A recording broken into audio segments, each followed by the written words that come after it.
Perfect summer getaway ba ang hanap nyo?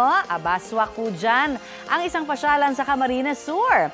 Musna sa bayan po ng Libmanan sa mainit na balitang hatid ni Jessie Cruzat ng GMA Regional TV Balitang Bicolandia. Handa na ba ang outing plan mo ngayong summer? Kung hindi pa, pwedeng i-consider ang pasyalan na ito sa Barangay Palong, Libmanan, Camarines Sur. Nasa gitna ito ng kagubatan kaya unang sasalubong sa'yo ang sariwang hangin. Kung sawa ka na sa pool, pwedeng subukan ang tubig mula sa Tinandayagan Falls. Ano po, dito, sobrang sariwa po yung tubig. Tapos, talagang sobrang natural po. Galing talaga sa, sa mga ganyan, sa bato. Ang ganda, ang lamig ng tubig. Natanggal yung sakit ng katawan ko. Pati stress ko natanggal.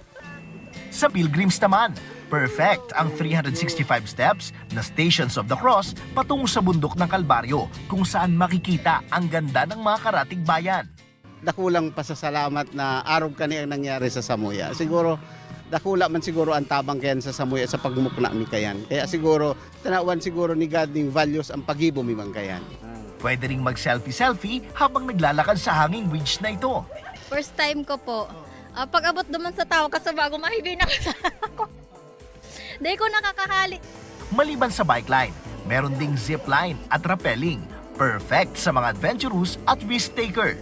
Mula sa GMA Regional TV Balitang Bicolandia, Jessie Cruzat, nagbabalita para sa GMA Integrated News.